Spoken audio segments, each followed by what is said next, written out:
Chinese Cinderella, The True Story of an Unwanted Daughter by Adeline Yen Mah. Chapter 22, Letter from Aunt Baba. 22nd September, 1952. My precious little treasure, what a surprise to hear from you after 4 long years, and to learn that you are on your way with third brother to study in Oxford, England. Your letter, postmarked Singapore, gave me more happiness than anything else in the world. The only thing better would be a personal visit from you. Thank you for thinking of me on your long ocean voyage. What an adventure for the two of you! Here in Shanghai, I share your father's big house on Avenue Joffre with Miss Chien and 2 maids. I am tired this evening after my usual long day's work at the Women's Bank. However, I have so much in my heart to say to you that I must write to you tonight. I must confess that I have been much worried about you since we have been apart. Before he passed away in March this year, Ye used to write and give me news of you. I knew Aunt Rhine had taken you from Tianjin to Hong Kong, and that you were in boarding school there. In his last letter to me, Ye was gravely concerned about your future. That is why it is such a pleasant surprise to learn that your father has agreed to send you for further studies in England. Tonight, I miss Ye more than ever, and that is another reason why I am writing. Some day, you will be my age and may wish to speak to me, but I may no longer be around.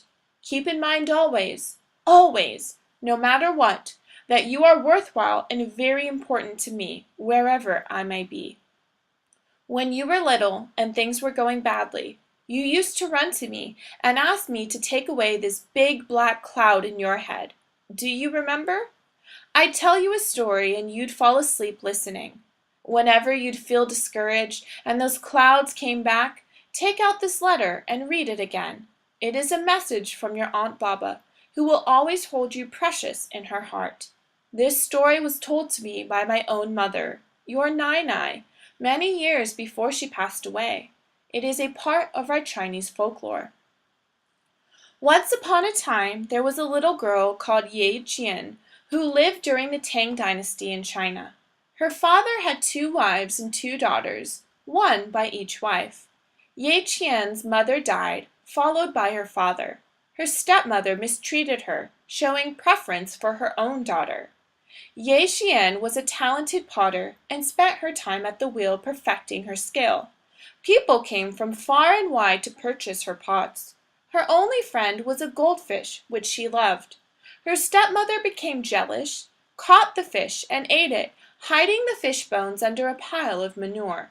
Ye Qian found the bones and hid them in her room. The presence of the fish bones gave off magical rays that imparted a special sheen to her pots. A great festival was being held, but Ye Qian was forbidden by her stepmother to attend.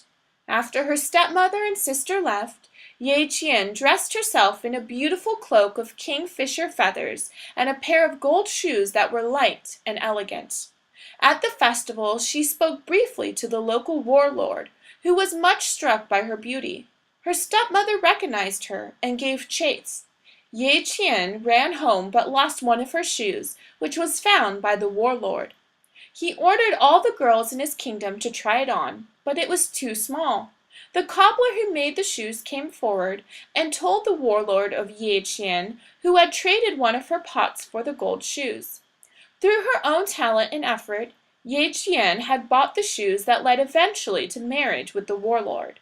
They lived happily ever after. In England and America, your grandaunt tells me there is a similar story called Cinderella. In a way, both Ye Qian and Cinderella are like you, children who are mourning for their dead mothers. Their stories may be perceived as talismans against despair.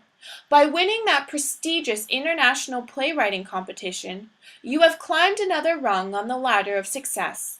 Like Ye Qian, you have defied the odds and garnered triumph through your own efforts. Your future is limitless, and I shall always be proud of you, my Chinese Cinderella. End of Chinese Cinderella.